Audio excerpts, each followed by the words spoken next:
Welcome to the Social University Podcast. We are so glad you're joining us today because we want to help business owners, entrepreneurs, and people just like you who want to build their business online. Listen, if we can do it, you can do it. So let's go.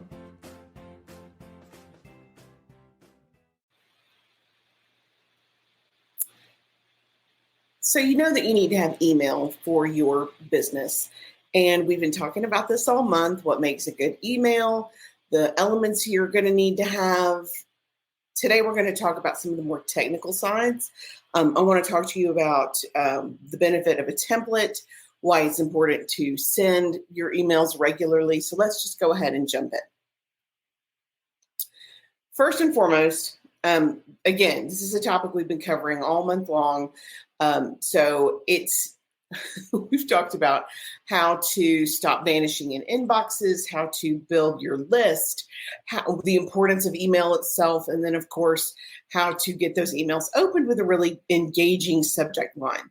So today we're going to talk about how to level up your game in templates and metrics. So first and foremost, I feel like I've done you a disservice by not covering the terminology included with emails. First, let's just go ahead and do that real quick. First and foremost, email terminology. Bounce rate. What's a bounce rate? It's the percentage of emails you send out that are not accepted by your recipients' emails and or email servers. 2% is considered normal. More than 2% is going to get you marked, tagged by the email platform that you're using, and sometimes it can get you shut down. This is the number one reason I will tell you repeatedly, no matter what, do not rent or buy a list. You have no idea what you're putting your hands on. You have no idea if the emails are quality, and it doesn't take much. It takes 2 or 3 out of 100, 2 emails out of 100 to get your entire platform just shut down, turned off. So you want qualified emails where people want to actually hear from you. CTA is very simple. It means call to action. What are you asking your readers, your recipients to do once they open the email? Content marketing. Okay, content marketing is a form of inbound marketing. So what's inbound marketing? Inbound marketing is a digital marketing method that helps you attract customers to your business by creating useful content and useful experiences that resonate with audience. How-to videos like this one where we go live every Wednesday and we give away free information and we try to answer questions, blogs. These are all great examples of inbound marketing. So content marketing takes that inbound marketing tactic and entails the use of content to generate awareness or demand for your product or services. Very, very simple concept. You want the information you put out there to be so good that people seek you out for more information, or even better, to purchase what you're offering to sell. Okie doke. What's conversion rate? Well, it's the number of people who follow through on your email's call to action. So if my whole objective with my email is to get people to schedule an audit or schedule a discovery call with me, and we send out 100 and 2 people click through, that's a 2% conversion rate. It could be a click, it could be a download, it can be a purchase, it can be any kind of action that they take is considered effective or part of your conversion rate. So what's a normal click-through rate? And again, let me make sure I'm making myself clear. Conversion rate is the number of people who follow through on the call to action. Click-through rate, it's very similar. It can be in a lot of instances just about the same thing. It's the percentage of recipients that click on that call to action and actually go to your website to complete whatever it is the call to action is. 2.5% is a normal click-through rate. So anything you have that's higher than 2.5% it's a good thing. Okay, what's a double opt-in? Well, opt-in is when you ask for people's emails and they give it to you. That's an opt-in. A double opt-in requires that subscriber goes through a 2-step process instead of a single-step process. Usually it's when they sign up to get your emails and then you send them an email to their inbox and they have to click on that. That's considered a double opt-in. And just as a great example, if you have, if your platform is reported because you had multiple people who marked it as spam and you have a double opt-in process, your email platform will not shut you down because it's not your fault. It's not your fault that their email doesn't recognize your server or your emails. If they ask for the email and they double opted in, it puts you in the clear. So I really do like a double opt-in process. Just it's super handy to protect you long term. Landing page, this is a standalone web page where you direct your web traffic through an email marketing campaign or an ad campaign. But generally, landing pages are very specific. So like for us, because we talk about all different kinds of social media, a good landing page for us might be specifically about LinkedIn, or might have a LinkedIn checklist for your profile, or a website checklist, or whatever kind of checklist. It's unique to that specific topic. And it's a great way to gauge what people are interested in. So we have these pages that are affiliated with each platform. So I can look and see, are people asking about Instagram? Are people asking about YouTube? What do people want to know about? Helpful, super helpful that way. Lead nurturing is the process of sharing valuable and relevant content through a series of touch points. Basically, it's an automated email journey.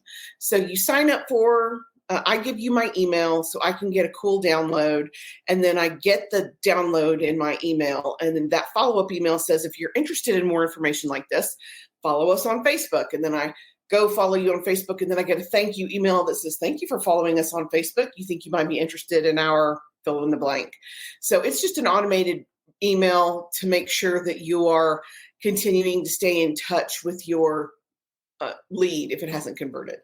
Open rate, it's how many percentages of emails are opened. Normal is about 15%, 15 to 25%.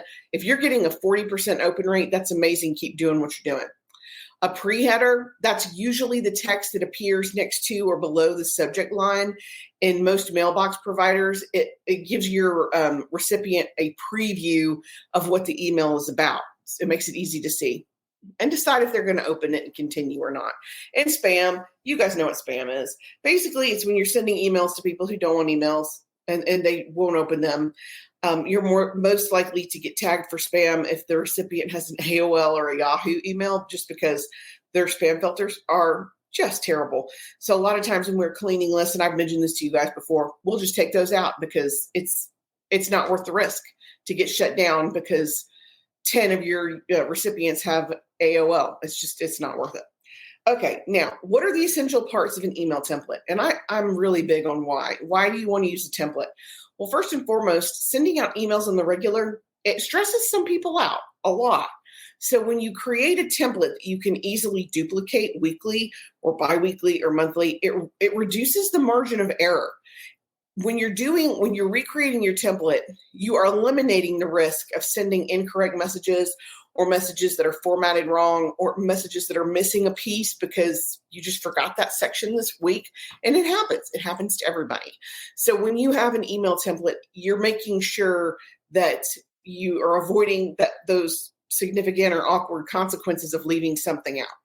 Really simple. It also increases your productivity. Why reinvent the wheel weekly if you don't have to? Use your template. Continue to use your template. It just makes your life so much easier.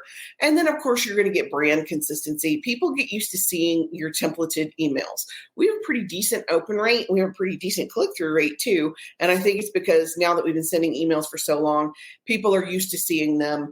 They're happy to see them. Yeah. Okay, so what are the components of a really good email template? Well, you're not going to like the answer to this. Templates are amazing. Jason, templates are amazing. MailChimp has some great templates. I've talked to you guys previously in this series about the 3 best email platforms, especially for beginners. And one thing they have in common is amazing templates that are easy to use and recreate. Just seriously. Okay, so what is a really great email entail? Well, it depends. It all depends on you. I like to break it down. Most of the time, if we're doing it for a client, we'll put it in 3 pieces. We do like the teaser part where it's new information for them to take a look at. We do something that's a little bit older, hopefully video. And then we have a call to action. What action are you wanting them to take? What are you promoting? What are you selling? So that it's in pieces. Our email is broken down a little bit differently. We have a branded header, which I highly recommend. Again, so people recognize that it's you. They recognize your branding. They're much more likely to open that email. And I mean, I've included very specific steps like personalization and the best subject lines. Today, all we're talking about is the email itself. We have a branded header. The first section of our email is video, because video quickly at the top increases your conversion rate. People are more interested in clicking on a video a lot of times than they are in reading a whole paragraph or microblog or full-length article. So we start with video, and we time it a little different. I go live every week. I have a video every week. I do multiple videos. I do at least one blog a week. We have a ton of content. So in our emails, we have a branded header. We have the video from probably last week. The next thing we have is our blog, where it talks about a blog that we've done 2 or 3 weeks ago. Because again, you're much more likely to see that content when it comes to your email inbox than you are going to see it pop up in your newsfeed online. Statistically, that's just the way it is. You're going to access less than 5% of your regular audience when it pops up online, but 20% of my audience can see it in email. It makes a difference to make sure you're sending them the content you've already created and you're not reinventing the wheel. Becky says dropping info into a template is so much easier. It is so much easier than recreating the wheel every single time. It's crazy. Why would you take the time to do that? So again, you're taking all this time to generate this great content about what you do. Make sure people see it. Use it everywhere. Use it as often as possible. And most importantly, use it to drive traffic back to your own website. If I am showing you a blog post, the whole blog post isn't in the email. The first 2 sentences are in the email. I want to interest you enough for you to click on that link and go to my website, because 2 things happen. Well, a lot of things happen, but 2 things in particular. I am increasing my website traffic because you're going through, and I'm increasing my click-through, my conversion rate on my email because you're clicking through. It's win-win, seriously. And you don't need, and I've seen this, we've done emails like this. People want 18 pages worth of content. Why? Nobody is reading an 18-page email. Now, if you're doing a quarterly newsletter and it's laid out so it flips like a magazine, that's amazing. That's amazing and beautiful, and those can be super effective. We're talking about emails that are sent out 1 to 4 times a month, where you can regularly communicate and market to your end users or your potential clients so you can lead nurture. Okay. Branded heading, video at the top, blog, and this may be either or. Not everybody has a video and a blog. So if you just have one of those things, you're just going to have that one section. So that's your top section. The next thing that we have is our tip of the week. People who get our emails are the only people who see our tip of the week. I make it a unique offering so that it interests folks, so that they will sign up for our email. It's the only way to see it. We do house those. They're always video tips. We house them on YouTube mostly, but they're hidden for everybody except for our email subscribers. So the next section that we have is tip of the week. Then we have our podcast. Our new podcast just launched last week. I would love for you guys to go check it out. It's called the Social You Podcast. Some sort of awesome mental block on the new podcast. And it's done very much interview style, 2 team members. And then I come in towards the end and kind of throw my 2 cents. But there's a lot more back and forth. It's funnier. It's more engaging. It goes deeper. I love the new podcast format, truly. So check that out. I would love some feedback on that as well. And then we have our offer, whatever it is we are promoting. We are always 100% promoting our university program. It is a monthly membership program. It is not expensive. I think right now it's $10 a month. You get a download a week, which is seriously worth it just for the download. And once a month, you're going to get access to the holiday folder for next month. So you don't have to generate your own holiday graphics. We have catastrophic graphics too, like we're closed for snow or tornado or hurricane or flooding, because when you need those, you need them immediately, and you don't have time to go in there and make snow day graphics. So we have all that created for you, but you don't have to worry about creating your Mother's Day graphics. It's already in the folder. And we do a how-to Canva video once a week. So you're getting a great download and a Canva video weekly for not even the cost of $2 Starbucks a month, which to me is super, super affordable. So That's what we're always promoting. And then we also normally at the very bottom, we have our less passive call to action, which is, call us if you have questions, email us if you have questions so we can help you. We have it broken down into those pieces. Just a simple kind of formula would be your top one is going to be whatever links back to your website, your blog, your video, whatever, wherever you want to direct people. The second part is another qualifying piece of information, like what you're working on right now. And then the bottom part is normally going to be what you're promoting, what you're selling, what's in it for them. Now, if you're a retailer, your whole email is probably going to be, this is what we have on sale. And if you're a retailer, you're going to do it themed. This is our Easter stuff. This is our Mother's Day stuff. This is our Father's Day stuff. This is stuff for graduation. So it just depends on what kind of industry you're in. But there are great templates out there for everybody. If this is something that you want more information on, please don't hesitate to reach out to our office. We absolutely can create the template for you. It's one of the services that we offer, and then you don't have to worry about it.